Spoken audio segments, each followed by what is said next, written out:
बिस्मिल्लाहिर्रहमानिर्रहीम। अस्सलाम वालेकुम स्टूडेंट्स। हमारा टॉपिक चल रहा था क्लींस थ्योरम के हवाले से और हमने अच्छा लेक्चर था, उसमें हमने इसकी डेफिनेशन देखी थी। उसके बाद इसके तीन हमने पार्ट्स डिफाइन किए थे। मैं थोड़ा सा इसको ज़रा रिकॉल करता चलूँ ताकि आपके ज़हन में आ जाए। क्लींस थ्योरम की डेफिनेशन थी कि if a language can be expressed bye F A और टी जी और R E, then it can also be expressed by other two as well. Simple words में इसकी डेफिनेशन ये थी कि अगर कोई भी लैंग्वेज है उसको आप F A T G R में से कोई एक इसका बन सकते हैं तो बाकी दो भी इसके बन सकते हैं।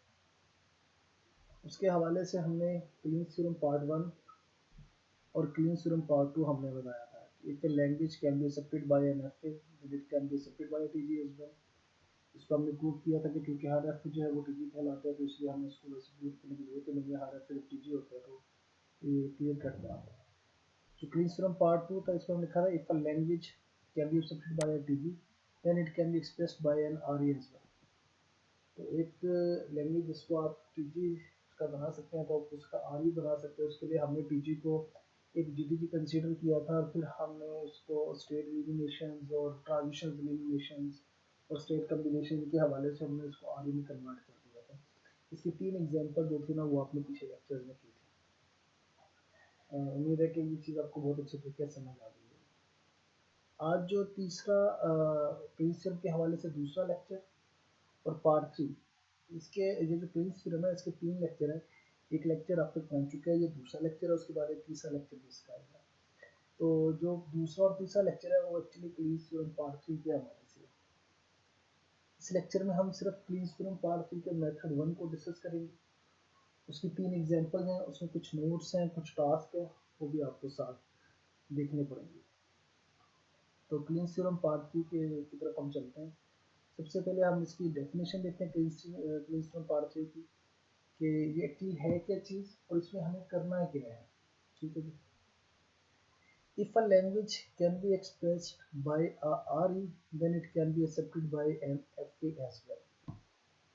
सिंपल से अगर किसी लैंग्वेज का आर या तो उसका एफ बन सकता है। अब उसके लिए फर्दर मेथड्स क्या हैं, हमें कौन कौन सी चीज़ें इसमें देखनी पड़ेगी, कौन कौन से जो है कम्बिनेशन हमें लगाने पड़ेंगे, उस सारे के सारा इंशाल्लाह मैं कोशिश करूँगा कि आज के लेक्चर में हम वो चीज़ जो है वो कवर कर सकें। सबसे पहले क्लींस थ्योरम पार्ट 3 की हम जो है ना एक स्टेटमेंट देखते हैं। If a language can be expressed by RE then there exist an FA accepting the language. ये जो चीज़ है ना, ये काफ़ी पहले पढ़ चुके हैं। रेगुलर लैंग्वेज होती है उसका आरई भी होता है, उसका एफए भी होता है। जो रेगुलर लैंग्वेज नहीं होगी ना उसका आरई होगा ना उसका एफए होगा। ठीक है। तो as the regular expression is obtained applying addition, concatenation and closure, ये तीन चीज़ें ये मैं यहाँ पे आपको बताता चलूँ कि जब भी हम आरी बनाते हैं तो आरी के अंदर हम ये तीन चीज़ें इस्तेमाल करते हैं। या तो हम कोई क्लोजर स्टेरिक जिससे हम आमतौर पर बोलते हैं, क्लीन स्टार क्लोजर बोल रहे हैं, अकेला क्लोजर बोल देते हैं। इसमें एडिशंस भी होती हैं। एडिशंस का आपको पता है कि चॉइस होती है कि या तो आप एक साइड वाला या दूसरी साइड वाला ले सकते हैं। फिर कंकैटिनेशन होती है इसके अंदर। तो ये चीज़ें जो है ना वो एडिशन, कंकैटिनेशन और क्लोजर को अप्लाई करने से हमारे पास जो है वो रेगुलर एक्सप्रेशन बनता है। So while building the RE, sometimes the corresponding FA may be built easily as shown in the following examples. अगर कोई बिल्कुल छोटी सी लैंग्वेज है जैसे ए प्लस बी स्टेरिक है, उसके एफ बनाना बड़ा आसान है। या एक ऐसी लैंग्वेज जो ए से स्टार्ट हो रही है उसके एफ बनाना बड़ा आसान है। या एक लैंग्वेज जो बी पे एंड हो रही है सिर्फ हम जो कह देते हैं उसके एफ बनाना आसान है। तो एफ की तो आप एक लंबी चौड़ी जो है ना वो एग्जाम्पल्स कर चुके हैं और आपने इसके हवाले से एक जो है ना वो बैक असाइनमेंट्स भी की है। तो मेरा ख्याल है कि एफ बनाने के हवाले से आपकी ज़्यादा मुश्किलात का सामना नहीं करना पड़ेगा। तो हमारा जो एक्चुअली इसमें यह था कि आर ई था, आर ई से हमने एफ बनाना है, तो हमारे पास एक सिंपल आर ई होगा। तो उस आर ई से हम एफ फिर बनाना चाहेंगे तो वो कैसे बनाएंगे डायरेक्टली, की मैं बात नहीं कर रहा हूँ कि जब एक लैंग्वेज बड़ी आ जाएगी तो फिर उस बड़ी लैंग्वेज का एफ बनाना थोड़ा सा मुश्किल होगा। अगर छोटी लैंग्वेज है तो उसका एफ बनाना आसान होगा। फॉर एग्जाम्पल आपसे कहा जाता है जी कि एक ऐसी लैंग्वेज का एफ बना दें, अज्यूम कर लेते हैं एक ऐसी लैंग्वेज का एफ बना दें जो या तो ए से स्टार्ट होती हो और या फिर बी पर एंड होती है। ये दो कंडीशन होगी, या तो ए से स्टार्ट हो या फिर बी पे एंड हो। अब अगर हम इसका एफ ए बनाना चाहें तो हमारे लिए थोड़ी सी मुश्किल होगी, बन जाएगा वैसे, मुश्किल चीज़ भी नहीं है ये। लेकिन अगर हम क्लीन्स थ्योरम मेथड थ्री के जो पार्ट थ्री के मेथड वन को अगर हम फॉलो करेंगे तो हमारे लिए ये बनना आसान हो जाएगा। फॉर एग्जांपल हम एक एफ ए बना लेते हैं जो ए से स्टार्ट होता हो, और एक एफ ए बना लेते हैं जो बी पे एंड होता है।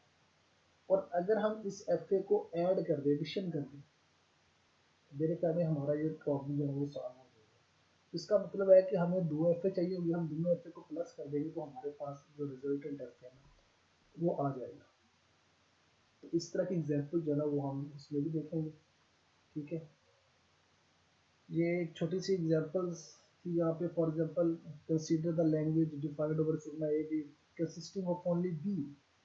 ये कैसी लैंग्वेज है जो सिर्फ कंसिस्ट कर रही है बी के ऊपर, यानी कि इसके अंदर सिर्फ एक ही अल्फाबेट, एक ही स्ट्रिंग मौजूद है जो कि बी है।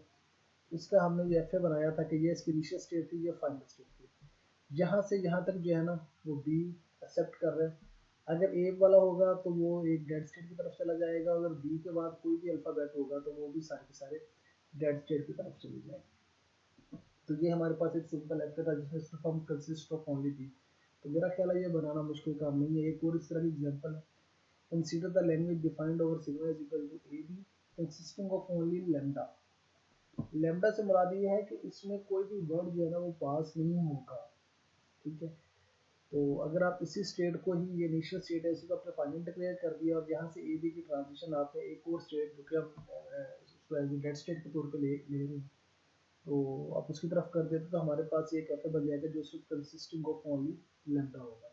अच्छा, डेड स्टेट का मैं कंसेप्ट यहाँ पे एक और क्लियर करता चलो। यहाँ पे अगर ये एक डेड स्टेट बनी हुई है, डेड स्टेट की डेफिनेशन में ये चीज़ शामिल है कि एक ऐसी स्टेट जो फाइनल ना हो। पहली कंडीशन, दो कंडीशन है इसके अंदर डेड स्टेट के अंदर। हम किस स्टेट को डेड स्टेट कहते हैं? हम डेड स्टेट एक ऐसी स्टेट को कहते हैं जिसके जो पहली कंडीशन ये है कि वो फाइनल स्टेट ना हो, और दूसरी कंडीशन ये कि जब आप उसमें एक बार इंटर हो जाए तो उससे बाहर निकलने का रास्ता मौजूद है। अब ये स्टेट जहाँ पे हमारा इस पर कर्सर है, उसको देख रहे हैं, पॉइंटर है हमारा, कि वो स्टेट इसके अंदर वो फाइनल स्टेट भी नहीं है, और जब आप उस स्टेट के अंदर एक बार इंटर हो गए ना फिर आप बाहर निकल सकते, ऐसी स्टेट को हम डेड स्टेट कहते हैं। और डेड स्टेट कोई एक्स्ट्रा ऑर्डिनरी केस नहीं है, सिंपल यही चीज़ है। उसको अपने डेड स्टेट को जहाँ पे भी आपने उसको लेना है एक आम स्टेट के तौर पे लेना है। ये सब अपनी प्रॉपर्टीज को इस डेड स्टेट पे लाती है, वरना इसके लिए कोई स्पेशल कम्बिनेशन या इसके लिए कोई स्पेशल एट्रीब्यूट्स या इसके लिए कोई स्पेशल मेथड्स नहीं है। ये सिंपली एक आम नॉर्मल सी स्टेट है, आप इसको आम नॉर्मल स्टेट की तरह ही इसको आपने टैकल करना है। अच्छा, क्लिसरम पार्ट 2 जो है वो हम कंटिन्यू करते हैं। As if R1 and R2 are regular expression, जो ये दो है ये हमारे पास R1 और R2 ये रेगुलर एक्सप्रेशन है। मैं यहाँ पे ना इसका जो कंसेप्ट है वो मैं आपको जरा बताता चलूँ। देखिए सिंपल सी बात है, अगर दो रेगुलर एक्सप्रेशन है, अगर आप उनको प्लस करके लिख दें तो फिर भी वो एक रेगुलर एक्सप्रेशन ही है। अगर आप इनको कंकैटिनेशन की सूरत में लिख दें तो भी वो रेगुलर एक्सप्रेशन ही है। और अगर आप इसी रेगुलर एक्सप्रेशन का आप अगर स्टेरिक ले लेंगे या क्लोजर ले लेंगे तो वो भी एक रेगुलर एक्सप्रेशन ही है। ठीक है, तो पहली बात तो ये है इसके अंदर कि अगर हमारे पास कोई भी दो रेगुलर एक्सप्रेशन हो, उनको हम प्लस कर दें या उनको हम कंकैटिनेट कर दें या उनका हम किसी एक का क्लोजर ले लें या दोनों को क्लोजर ले लें, जैसे हम क्लोजर ले लें, तो जो रिजल्ट आएगा हमारे पास वो भी रेगुलर एक्सप्रेशन ही होगा। अब इसका सिंपल सा मतलब ये है कि अगर दो रेगुलर लैंग्वेज को आप ऐड करेंगे या दो रेगुलर लैंग्वेज को आप सब मतलब उनका कंकैटिनेशन करेंगे या किसी रेगुलर लैंग्वेज को आप क्लोजर लेंगे तो जो रिजल्ट आएगा वो भी रेगुलर लैंग्वेज ही होगा। तो ये पॉइंट जो है ना वो थोड़ा सा जहन में रखिएगा। अच्छा जी, if R1 and R2 are regular expression, then their sum, concatenation, closure are also regular expression. So an FA can be built for any regular expression if the methods can be developed for the building of FAs corresponding to the sum, concatenation, closure of the regular expression along with their FAs. Simple सी चीज़ है, concept इसका ये है कि अगर आपके पास एक बड़ा रेगुलर एक्सप्रेशन आ गया और हमें ये कहा गया है कि आप उसका एफ ए बनाएं। अब एक काफ़ी बड़ा रेगुलर एक्सप्रेशन है, उसका एफ ए बनाना थोड़ा सा मुश्किल काम है। तो हम क्या करेंगे, कि हम उस रेगुलर एक्सप्रेशन को डिवाइड कर देंगे 2, 3 या 4 हिस्सों के अंदर। ठीक है, फिर हम चारों हिस्सों का अलग अलग एफ बनाएंगे जो कि इजीली बन जाएगा। और फिर उसके बाद चारों हिस्सों का एफ बनाने के बाद हम देखेंगे कि पहला और जो दूसरा पार्ट है, अगर तो ये प्लस हो रहा है तब उसको प्लस कर देंगे, अगर कंकैटिनेट हो रहा है हम कंकैटिनेट कर देंगे, अगर कोलोइयर लेना चाहते हैं तो वो कोलोइयर लेंगे।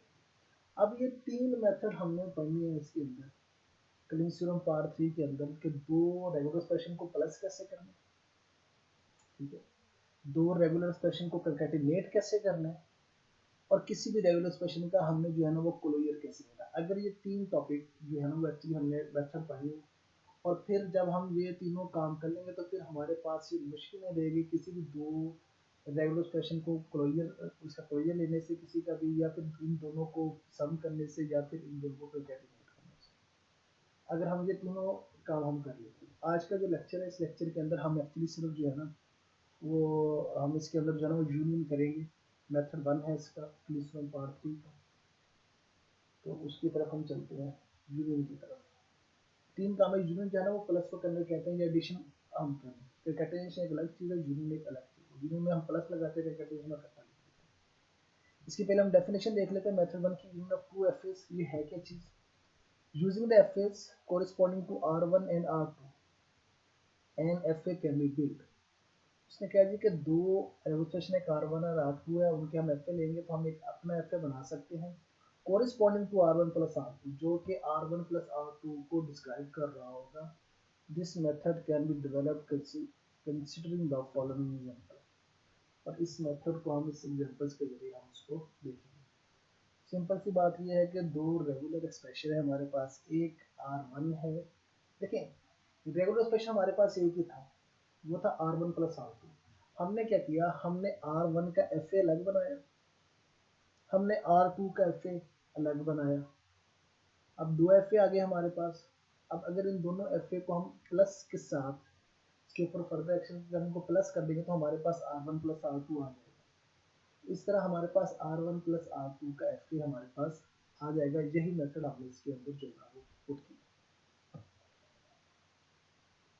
लेट्स सी एग्जांपल है हमारे पास, एग्जांपल 1 है हमारे पास। R1 is equal to A plus B steric B defines L1 and the FA1। ये उसका FA बनाया गया है कि x1 एक स्टेट है, x2 स्टेट है, x1 इनिशियल है, x2 फाइनल स्टेट है, और ये उसके ऊपर हमने जो है वो ट्रांजिशंस की हुई हैं। और दूसरा जो रेगुलेशन था R2 वो है A plus B asterisk double A into A plus B asterisk defines L2 and FA2।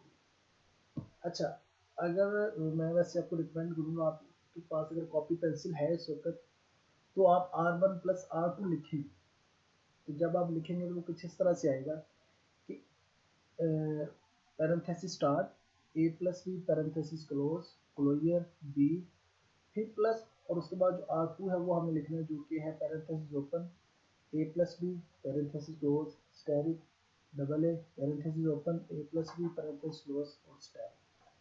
उसका एफ हमें बनाना है। तो हमने उस एफ को, उस आर को हमने दो हिस्सों में डिवाइड कर लिया, एक तो हमने R1 लिख दिया, एक तो हमने R2 लिख दिया। R1 हमने कर दिया जी A plus B asterisk B, और R2 हमने कर दिया A plus B asterisk double A into A plus B steric.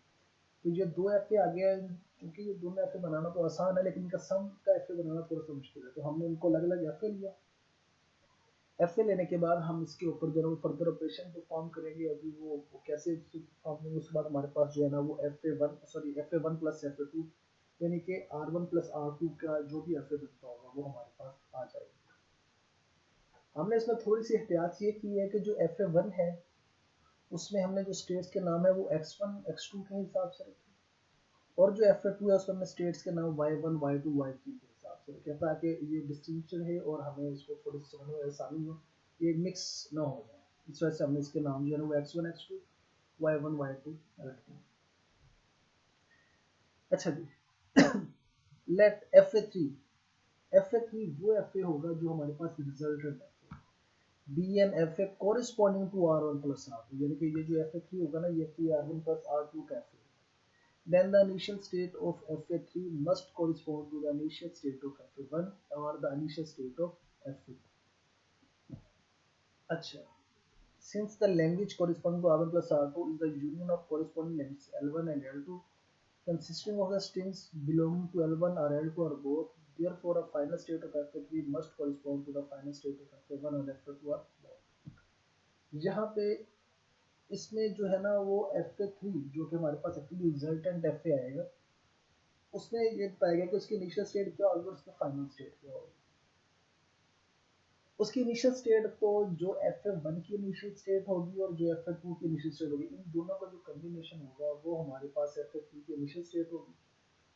और ऐसा कॉम्बिनेशन जिसमें F1 की फाइनल स्टेट आ जाए या F2 की फाइनल स्टेट आ जाए या दोनों की फाइनल स्टेट आ जाए, तो वो हमारे पास फाइनल स्टेट F3 की होगी। खैर ये पॉइंट भी हम आगे चल के जो है ना वो एक डिटेल में एक्सप्लेन कर लेंगे। अभी फिलहाल हम इसको आगे इनिशियल स्टेट की तरफ देखते हैं कि इनिशियल स्टेट जो होगी ना F3 वो कोरिस्पॉन्ड होगी इनिशियल स्टेट टू F1 और इनिशियल स्टेट जो है ना वो F2 होगी। Since in general Fa3 will be different from both Fa, Fa1 and Fa2, so the level of state of Fa3 may be supposed to be Z1, Z2, Z3। वो हमने क्योंकि Fa1 के जो स्टेट के नाम थे हमने X1, X2 के हिसाब से रखे थे और Fa2 की स्टेट्स के नाम Y1, Y2 के हिसाब से रखे थे। तो हमने अपनी आसानी के लिए Fa3 के जो नाम है ना वो हमने Z1, Z2, Z3 के हिसाब से रखे हैं। वैसे आप कोई भी नाम समझने में मुश्किल नहीं है, लेकिन वैसे ये कह रहा हूँ कि इसमें हमारे पास गलती का जो चांसेस है ना वो कम हो जाए। Where Z1 is supposed to be initial state, since Z1 corresponds to the states X1 or Y1. So there will be two transitions separately for each letter at that Z1. It will give two possibilities of state at the Z1 are different from Z1. This process may be expressed in the following transition table for all possible states of F3. अच्छा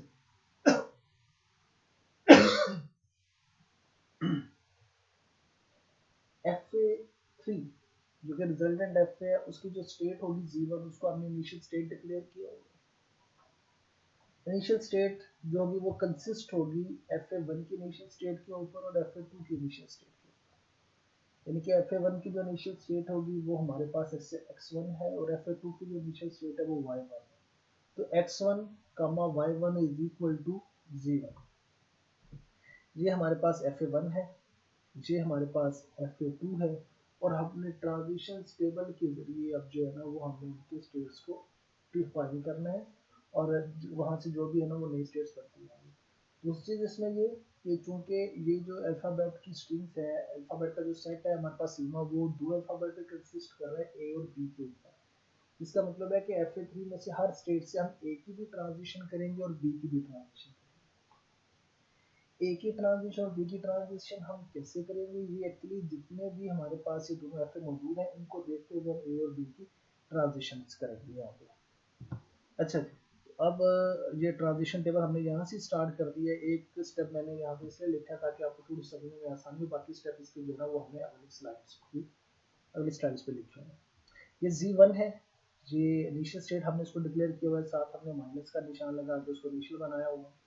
और Z1 जो है वो चूंकि Fa3 की initial state है और ये कंसिस्ट कर रही है, ये जो आपको एक आइकन नजर आ रहा है 3 लाइनों का, ये एक्चुअली कंसिस्ट का मतलब देता है। यहाँ पे ये कंसिस्ट कर रही है किसके ऊपर, Fa1 की फाइनल स्टेट जो कि X1 है हमने X1 लिख दिया और Fa2 की फाइनल स्टेट जो कि Y1 है हमने Y1 लिख दिया। तो X1 और Y1 ये हमारे पास एक कॉम्बिनेशन है ऐसे सेट। अब हमारे पास Z1 है, Z1 से हमने A की भी ट्रांजिशन करनी है और B की भी ट्रांजिशन करनी है। तो जब हम Z1 से A की ट्रांजिशन करेंगे तो हमें देखना पड़ेगा कि Z1 जो सेट है वो चूंकि X1 Y1 पर है, तो X1 से A की ट्रांजिशन किस तरफ जा रही है और Y1 से A की ट्रांजिशन किस तरफ जा रही है, हमें ये दोनों देखनी पड़ेगी। तो उसके बाद हम डिसाइड करेंगे कि अगला जो सेट होगा हमारे पास वो क्या आएगा। फॉर एग्जांपल X1 से A की जो ट्रांजिशन है वो X1 के ऊपर ही आ रही है, तो X1 से हमने A की ट्रांजिशन X1 ही लिख दी है और Y1 से Y1 ये है, वहां से A की जो ट्रांजिशन है वो Y2 की तरफ जा रही है, तो हमने यहाँ पे Y2 लिख दिया। अब चूंकि ये एक नया सेट आ गया जो कि डिफरेंट है पहले सेट से, पहला सेट था X1 Y1, जो दूसरा सेट है वो आया है हमारे पास X1 Y2। इसको हमने एक नई स्टेट का नाम दिया जिसको हमने नाम दिया है Z2 का। ये कंसिस्ट का साथ हमने आइकन लगाया हुआ है कि कंसिस्ट कर रही है Z2 के ऊपर। अच्छा, अब ये स्टेप अगर आपको समझ आ गया तो फिर जो पूरा जो ट्रांजिशन टेबल है ना वो इंशाल्लाह आपको समझ आ जाएगा। मैं जी1 से हम बी की ट्रांजिशन कर लेते हैं। जी1 में दो चीज़ें हैं, दो स्टेट्स है, एक x1 y1। x1 से जब हम बी की ट्रांजिशन करते हैं, x1 से बी की ट्रांजिशन हमारी जा रही है x2 की तरफ, तो हमने x2 लिख लिया। और y1 से b की ट्रांजिशन y1 की तरफ है, तो हमने x2 ये y1 लिख दिया। ठीक है जी। ये जो चूंकि ये डिफरेंट था पहले दोनों सेट से, तो अब हमने इसको नाम दे दिया है G3 का। यानी कि G1 से A की ट्रांजिशन G2 की तरफ जा रही है और G1 से B की ट्रांजिशन G3 की तरफ जा रही है।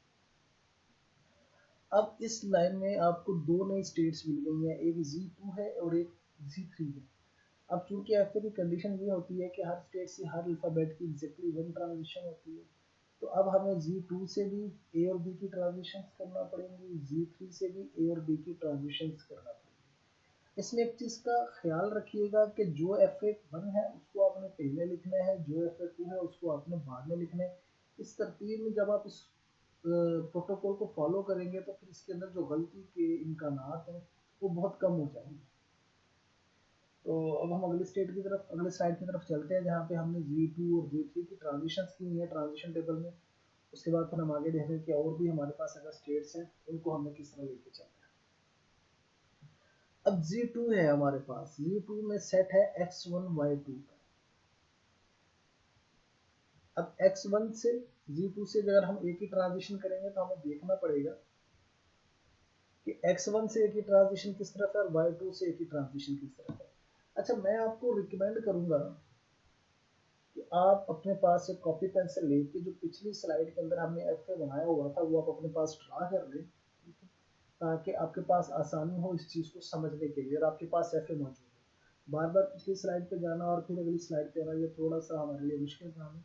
तो आप अगर पेज के ऊपर इसको लिख लेंगे और साथ साथ आप इसका ट्रांजिशन टेबल भी ड्रा करते जाएंगे तो आपके लिए बहुत ज़्यादा आसानी हो जाएगी।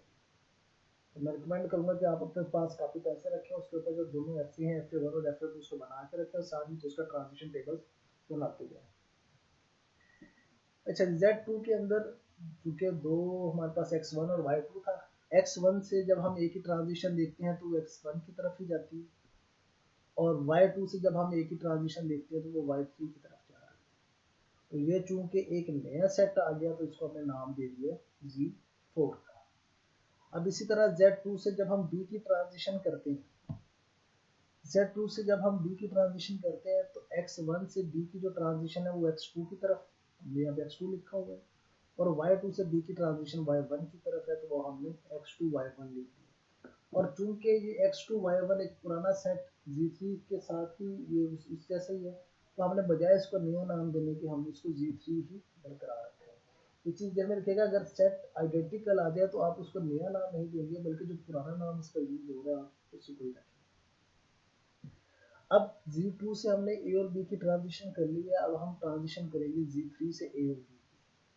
अब Z3 से X2 और Y1 है इसके अंदर, ये साथ जो हमने प्लस के निशान लगाए हैं उसको मैं बाद में एक्सप्लेन करूंगा कि ये हमने निशान प्लस के यहाँ पे क्यों लगाए और Z2 पे प्लस का निशान हमने क्यों नहीं लगाया। X2 से A की जो ट्रांजिशन है वो X1 की तरफ जा रही है, हमने X1 लिख लिया, और Y1 से A की ट्रांजिशन Y2 की तरफ जा रही थी, हमने Y2 लिख दिया। ये X1 और Y2 बन गया और ये एक सेट Z2 था तो हमने इसको Z2 का ही नाम दिया। ये बात मैं पहले कह चुका हूँ, मैं रिपीट कर देता हूँ इसको कि अगर आपके पास पुराना सेट आ जाएगा तो आप उसको नया नाम देने के बजाय उसको पुराना नाम देंगे। उसके बाद Z3 से हमने B की ट्रांजिशन करनी है तो X2 से B की ट्रांजिशन X2 की तरफ है, हमने X2 लिख दिया। Y1 से B की ट्रांजिशन Y1 की तरफ है तो ये X2 Y1 आ गया जो कि इक्वल टू Z3 था तो हमने यहाँ पे Z3 भी लिख लिया। मैं उम्मीद कर रहा हूँ कि आपको ये बात यकीनन समझ में आ रही होगी। ज़्यादा मुश्किल काम नहीं है, थोड़े से इस पर तवज्जो की जरूरत है, आप कर जाएंगे। कॉपी पेंसिल अगर आपके पास होगा, साथ आपने एफ ड्रा की होंगे, साथ आप उसका ट्रांजिशन टेबल बनाएंगे तो आप लोग बहुत आसानी के साथ इसको जो है ना वो आप पढ़ जाएंगे।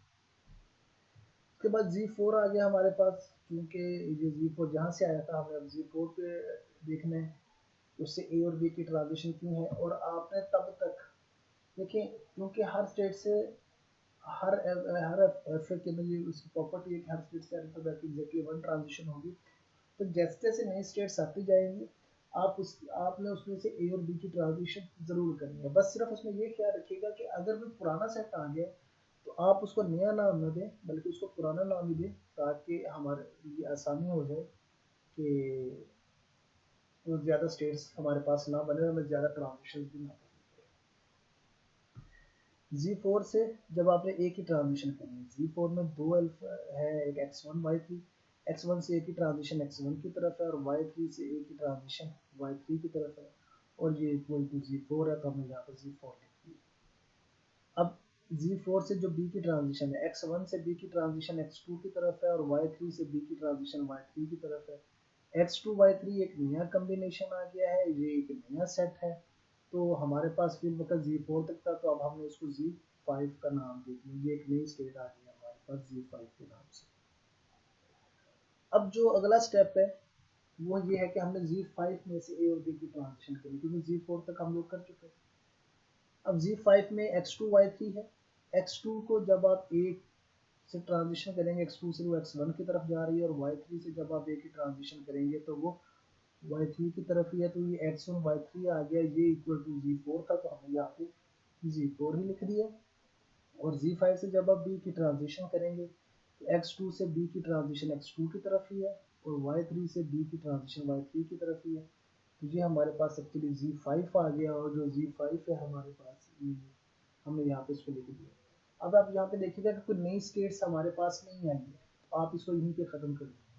यानी कि जब तक नई स्टेट्स आती जाएंगी आप ए और बी की ट्रांजिशन करते जाएंगे, और अगर आपके पास नई स्टेट्स आनी बंद हो जाएंगी तो आप यहीं पे उसको जो है ना वो क्लोज कर देंगे।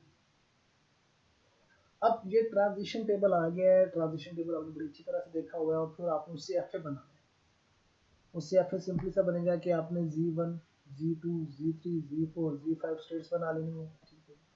और हमारे पास यहाँ पे देखिएगा कि Z1 से ए की ट्रांजिशन Z2 की तरफ है, तो हमने वहाँ पे भी Z1 से ए की ट्रांजिशन Z2 की तरफ की हुई है, ठीक है जी। दोबारा उस स्टेट पे चलते हैं, Z1 से B की ट्रांजिशन Z3 की तरफ है। एफ ए को देखते हैं, Z1 से B की ट्रांजिशन Z3 की तरफ है, ठीक है। तो इस तरह आप जो है वो पूरे का पूरा एक टेबल बना सकते हैं, टेबल से एफ ए बना सकते हैं। तो आपने इसी तरीके से उस एफ ए बना लेना है। अब जहाँ तक डिस्कस बात है Z3 के साथ प्लस की, Z4 के साथ प्लस की और Z5 के साथ प्लस, तो हमें उसमें से ये देखना पड़ेगा कि हमने एक्चुअली उनको प्लस का स्टेटस किस वजह से दिया। प्लस का स्टेटस उस वजह से दिया जाता है कि अगर उस सेट के अंदर या तो FA1 की फाइनल स्टेट शामिल हो या FA2 की फाइनल स्टेट शामिल हो। अब हमारे पास जो FA1 था, यानी कि उसके अंदर x2 फाइनल स्टेट थी, और जो FA अंदर था उसके अंदर y3 फाइनल स्टेट थी, एक x2 और y3। अब जिस सेट में भी x2 आ जाएगा या y3 आ जाएगा, ये दोनों हमारे पास फाइनल स्टेट में। इस सेट में चूंकि x2 जो कि FA1 की फाइनल स्टेट है शामिल थी, हमने इसे प्लस कर दिया। इस सेट के अंदर y3 जो कि FA2 की फाइनल स्टेट शामिल थी, इस वजह से हमने इसको प्लस कर दिया Z4 को, और इसके अंदर दोनों की फाइनल स्टेट शामिल थी, इसलिए हमने Z5 को भी फाइनल स्टेट जो है ना वो डिक्लेयर कर दी। तो ये हमारे पास एक FA आ गया। R1 प्लस R2 यहाँ से लेकर यहाँ तक, यानी कि A plus B asterisk B यहाँ तक जो था वो R1 था।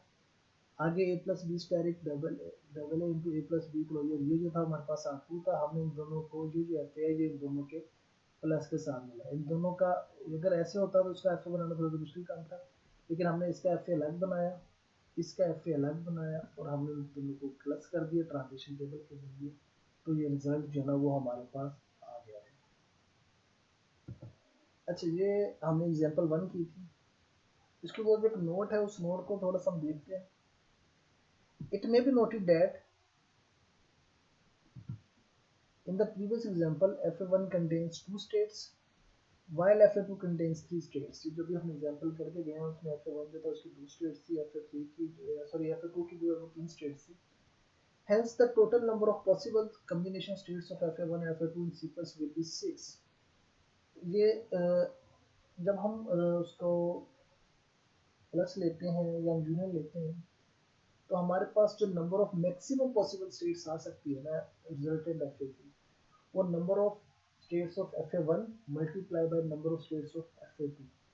यानी कि इस सिनेरियो में जो एग्जाम्पल हम कर चुके हैं उसमें 6 मैक्सिमम स्टेट 6 आ सकती थी, लेकिन इसके अंदर जो है वो हमारा 5 से भी काम चलता है। 6 से ऊपर स्टेट नहीं होती, 6 या उससे कम हो सकते हैं, उससे ऊपर नहीं। For each combination, the transition for both A and B can be determined, but using the method in example, number of states F3 was reduced to 5. क्योंकि मैक्सिमम जो नंबर ऑफ स्टेट्स थी वो 6 आ सकती थी इसमें। वो उसका फार्मूला सिंपली सा ये है कि जितने भी नंबर ऑफ स्टेट्स F1 में है उसका मल्टीप्लाई करने के नंबर ऑफ स्टेट F2 के अंदर F2 के साथ, तो आपका जो रिजल्ट आएगा वो मैक्सिमम हो सकती है। यानी कि जरूरी नहीं है कि उतनी ही आए, लेकिन उतनी हो सकती है मैक्सिमम। जो उससे कम भी हो सकती है लेकिन उससे ज़्यादा नहीं हो। ये एक नोट था, इसको आप जरा जेर में रखिएगा। जब भी आप यूनिट बनाएंगे तो आपको जनरल चीज आपको पहले से पता चल जाएगा कि इसमें नंबर ऑफ स्टेट्स कितनी हो सकती है मैक्सिमम। एग्जांपल 2 है, उसको भी हम देख लेते हैं साथ ही। जैसे एग्जांपल 1 थी बिल्कुल वैसे same as it is example 2 है, तो उसको हम देखते हैं। Let R1 is equal to a plus B asterisk a and the corresponding F A B, ये हमारे पास F1 था। और also a plus B into A plus B asterisk, और ये हमारे पास, और ये जो है हमारे पास, ये एक्चुअली हमारे पास ऑड लेंथ का जो है ना वो लैंग्वेज है हमारे पास, जो F2 है ये ऑड लेंथ की लैंग्वेज है, उसका एफ है हमारे पास। तो ये दो एफ हैं, एक F1 है एक F2 है, तो हम इसका यूनियन लेंगे। उसके लिए हम जो है ना वो आगे फिर चलते हैं। F1 है उसकी स्टेट्स के नाम x1 x2 है, F2 है उसकी स्टेट्स के नाम y1 y2। अब इसमें देखिएगा, इसमें F1 की भी 2 स्टेट्स है, F2 की भी 2 स्टेट्स है। इसमें जो नंबर ऑफ मैक्सिमम स्टेट्स है ना वो 4 हो सकती है, 4 से ज्यादा नहीं हो सकती, 4 भी हो सकती है, 3 भी हो सकती है, 2 भी हो सकती है, 1 भी हो सकती है, लेकिन 4 से ज्यादा नहीं होगी। तो ये चीज हमें सबसे पहले पता चल गई है, इसमें जो नंबर ऑफ स्टेट्स है ना वो मैक्सिमम 4 हो सकती है। तो बहरहाल वही पुराना तरीका हम उसको लेके चलते हैं आगे कि आप इसमें क्या क्या कंडीशन है। सबसे पहले हमने क्या किया था कि हमने Z1 लिया, इनिशियल स्टेट लिया। Z1 के अंदर जो इनिशियल स्टेट है वो उसमें x1 जो कि F1 की इनिशियल स्टेट है, और y1 जो कि F2 की इनिशियल स्टेट है, ये दोनों हमने इस कॉम्बिनेशन के अंदर ऐड कर दिए। ये x1 और y1 इसको हमने Z1 के कंसिस्ट कर दिया। अब Z1 से जब हम एक ही ट्रांजिशन करेंगे तो हमें ये देखना पड़ेगा कि x1 से एक ही ट्रांजिशन किस तरफ है और y1 से एक ही ट्रांजिशन किस तरफ है। x1 से एक ही ट्रांजिशन जो है वो x2 की तरफ है, हमने यहाँ पे x2 लिख दिया, और y1 से एक ही ट्रांजिशन जो है वो y2 की तरफ है, तो हमने यहाँ पे y2 लिख दिया। तो ये एक नया कॉम्बिनेशन आ गया x2 y2, इसको हमने नाम दे दिया है Z2 का, क्योंकि नया कॉम्बिनेशन था इसलिए नया नाम इसको। इसी तरह Z1 से जब हमने B की ट्रांजिशन करनी है तो हमें ये देखना पड़ेगा कि x1 से B की ट्रांजिशन किस तरफ हो रही है और y1 से B की ट्रांजिशन किस तरफ हो रही है। x1 से B की ट्रांजिशन x1 की तरफ है, हमने x1 लिख लिया है। y1 से b की ट्रांजिशन y2 की तरफ है, तो हमने y2 लिख दिया। ये एक नया कॉम्बिनेशन आ गया है x1 y2, और ये इक्वल है एक नई स्टेट, चूंकि नया सेट था तो हमने इसको नई स्टेट का नाम दे दिया Z3। मैं यहाँ पे फिर आपको रिकमेंड करूंगा कि आपके पास कॉपी पेंसिल होनी चाहिए जिसपे आप ये दोनों एफ बना लें, ताकि हमें बार बार अगली स्लाइड पे जब हम जाएंगे तो हमें बार बार पिछली स्लाइड पे वापस ना आना पड़े।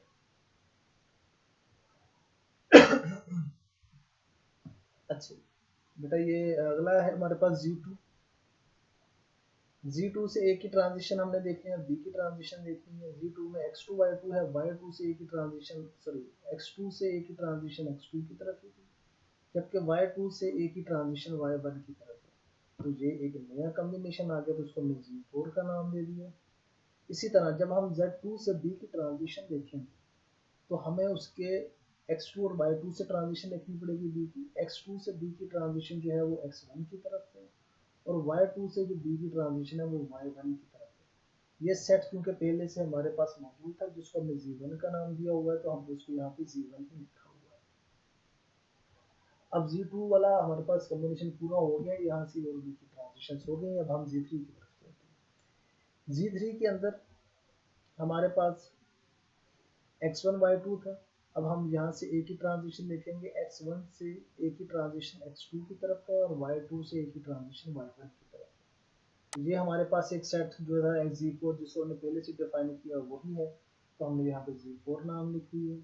और इसी तरह जब हम Z3 से B की ट्रांजिशन करेंगे तो Z3 के अंदर सेट के अंदर दो जो स्टेट्स है x1 y2, यहाँ से हम B की देखेंगे ट्रांजिशन किस किस तरफ हो रही है, x1 से b की ट्रांजिशन जो है वो x1 की तरफ ही है, हमने x1 लिख लिया। y2 से b की ट्रांजिशन y1 की तरफ है, तो y2 से हमने जो b की ट्रांजिशन y1 की तरफ है तो हमने यहाँ पे y1 लिख लिया। तो ये दोबारा से z1 आ गया क्योंकि ये पिछला ही कॉम्बिनेशन था हमारे पास।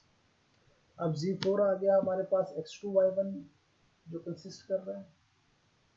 x2 से a की ट्रांजिशन x2 की तरफ ही है तो हमने x2 लिख दिया है, जबकि y1 से a की ट्रांजिशन y2 की तरफ है तो यहाँ पर हमने y2 लिख दिया। और ये x2 y2 आ गया और ये इक्वल टू z2 है।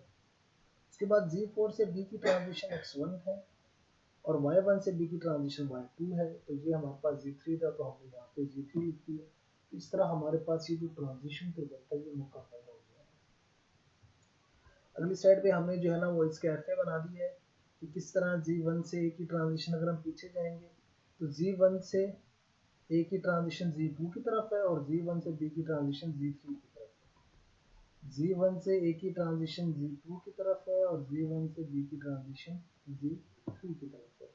तो ये आपके पास आगे हैं, आप बाकी जो ट्रांजिशन है वो इसी तरह आप कर सकते हैं, तो आपके पास ये एक एफ बन जाएगा। मैं उम्मीद कर रहा हूँ कि आपको ये बहुत अच्छी तरीके से समझ में आ रहा होगा और इसमें कोई कंफ्यूजन नहीं होगी। एक और एग्जांपल हम कर लेते हैं इसी तरह से ही, ताकि जो पॉइंट्स अगर कुछ रह गया तो वो मजीद क्लियर हो जाए। Let r1 is equal to a plus B into a plus B asterisk. ये हमारे पास जो है ना वो इवन लेंथ का एफ है और उसके बाद जो दूसरा एफ है वो हमारे पास ऑड लेंथ का एफ है। अच्छा, इसके अंदर ना मैं थोड़ा सा ना ज़रा, ये जो एग्जांपल है ये थोड़ी सी टेक्निकल किस्म की एग्जांपल है कि आप दोनों को ऐड कर रहे हैं, या तो R1 या R2, यानी कि या तो ऑड लेंथ की हो या इवन लेंथ की, यानी कि दोनों ही पॉसिबिलिटीज है। इवन लेंथ की होगी तब भी ये ठीक है, ऑड लेंथ की होगी तब भी ठीक है। तो अब हमारे पास जो नया एफ बनना चाहिए, जो रिजल्टेंट एफ है, उसके अंदर अगर तो ऑड लेंथ की है तो वो भी एक्सेप्ट होनी चाहिए, अगर इवन लेंथ की है तो वो भी एक्सेप्ट होनी चाहिए। तो ये चीज़ भी हम देखेंगे कि हमें यहीं से पता चल जाएगा कि हमारे एफ जो हम बना रहे थे वो ठीक है या गलत है। तो बहर आगे चलते हैं। ये x1 x2 दो स्टेट्स fa1 में है, y1 y2 दो स्टेट्स जो है वो fa2 के अंदर। ये हमारे पास fa1 है, ये हमारे पास fa2 है।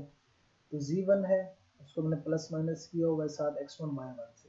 ये प्लस का आपको बहुत अच्छी तरह से आइडिया हो गया होगा कि हम प्लस किस तरह लगाते हैं, और माइनस का भी आपको मालूम है। x1 y1, x1 से a की ट्रांजिशन, जब हमने z1 से ट्रांजिशन करनी a और b की, तो z1 के अंदर जो स्टेट्स हैं वो x1 y1 है, तो हमें देखना पड़ेगा कि x1 से a की ट्रांजिशन किस तरफ है और y1 से a की ट्रांजिशन किस तरफ है। x1 से a की ट्रांजिशन x2 की तरफ है, हमने x2 लिख लिया। y1 से a की ट्रांजिशन y2 की तरफ है तो हमने y2 लिख लिया। तो ये बन गया हमारे पास x2 y2, ये चूंकि एक नया कॉम्बिनेशन था तो हमने इसको नाम दे दिया है z2 का। इसी तरह z1 के अंदर, z1 से जब हम b की ट्रांजिशन करेंगे तो देखेंगे कि x1 और y1 से b की ट्रांजिशन किस तरफ है। x1 से b की ट्रांजिशन भी x2 की तरफ है, हमने x2 लिख दिया।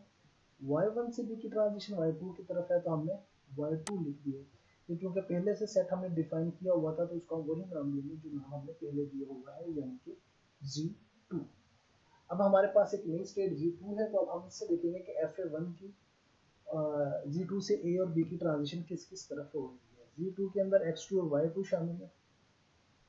x2 से a की ट्रांजिशन x1 की तरफ है और y2 से a की ट्रांजिशन y1 की तरफ है, तो यहाँ पे हमने x1 और y1 लिख दिए। और ये सेट क्योंकि पहले से हमने डिफाइन किया हुआ था तो ये हमारे पास z1 है।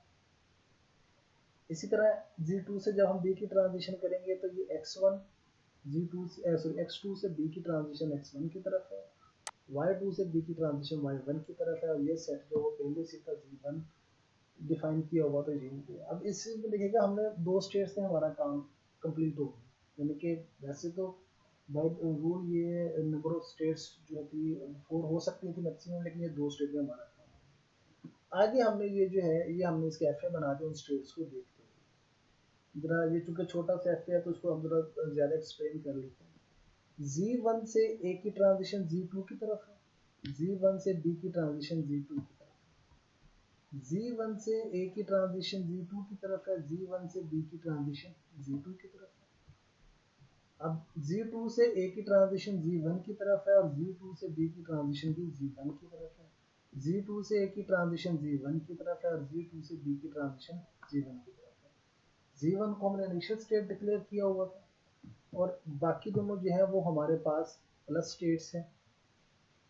बाकी दोनों जो है वो चूंकि हमारे पास प्लस स्टेट बनती थी तो हमने Z1 और Z2 दोनों को प्लस स्टेट कर दिया। अब फॉर एग्जांपल इसके अंदर जब हम इसको क्रॉस चेक करेंगे तो हमें ये चीज़ देखनी पड़ेगी कि जो स्ट्रिंग F1 में से एक्सेप्ट हो रही है वो इसमें से भी एक्सेप्ट होनी चाहिए और जो स्ट्रिंग F2 में से एक्सेप्ट हो रही है वो इसमें भी एक्सेप्ट होनी चाहिए। और ऐसी स्ट्रिंग जो ना तो F1 में एक्सेप्ट हो ना F2 में एक्सेप्ट हो तो इसमें भी एक्सेप्ट नहीं होनी चाहिए।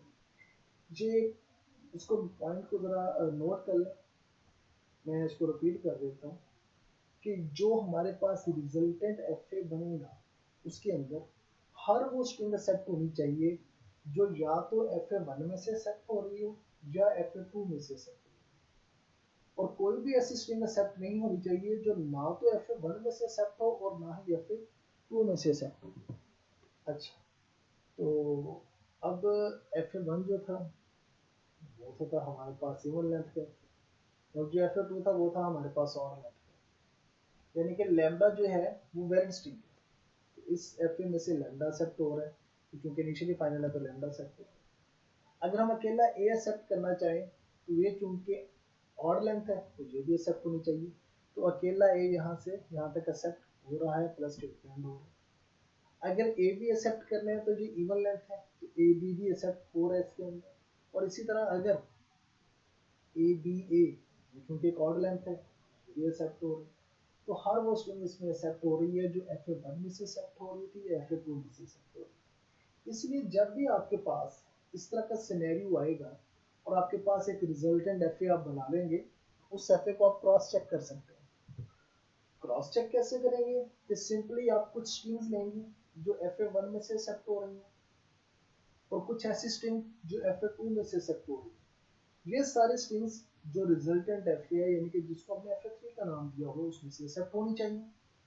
और फिर आप कुछ ऐसी स्ट्रिंग्स लेंगे जो ना तो FA1 में एक्सेप्ट हो और ना ही FA2 में एक्सेप्ट हो। तो वो जो स्ट्रिंग्स है वो जो रिजल्टेंट FA है उसमें से एक्सेप्ट या पास नहीं होनी चाहिए। इस सूरत में हम कहेंगे कि हमारा जो रिजल्टेंट FA है ना वो ठीक है। वैसे तो हमें इसके लिए हर स्ट्रिंग को चेक करना चाहिए लेकिन चूंकि इसमें नंबर ऑफ स्ट्रिंग्स जो है वो फाइनाइट नहीं होती उसके लिए तो फिर अगर इनफाइनाइट है तो फिर इनफाइनाइट जो है वो टाइम हमें रिक्वायर्ड होगा तो तो टाइम नहीं हो सकता हमारे पास। तो हम फिर उसको चंद एक स्ट्रिंग्स के जरिए ही चेक कर पाते हैं। मैं उम्मीद करता हूँ आपको इन तीन एग्जांपल से ये बात अच्छे तरीके से समझ आ गई होगी कि जो क्लीन्स थ्योरम है उसका जो मेथड पार्ट 3 है उसका मेथड 1 है कि हमने यूनियन उसको किया हुआ है। तो अगर इसमें कोई कंफ्यूजन है तो वो आप मुझसे पूछ सकते हैं। और एक टास्क है जो आपने करना होगा इस टास्क को हम अगली स्लाइड पे चलते हैं इस टास्क की तरफ। Task for part 3 method 1 build an FA corresponding to the union of these two FAs FA1 union FA2 where FA1 जो है वो हमारे पास एक 4 स्टेट का FA है x1 x2 x3 और x4 जिसमें x1 इनिशियल स्टेट है और x3 जो है वो फाइनल स्टेट है। और FA2 जो है वो दो स्टेट्स पे मुश्तमिल है एक y1 और y2 जिसमें y1 इनिशियल स्टेट है और y2 फाइनल स्टेट है। ठीक है, तो आपने जो है वो इसका FA बनाना है वो वाला FA जो कि हमारे पास इन दोनों के यूनियन से बनेगा।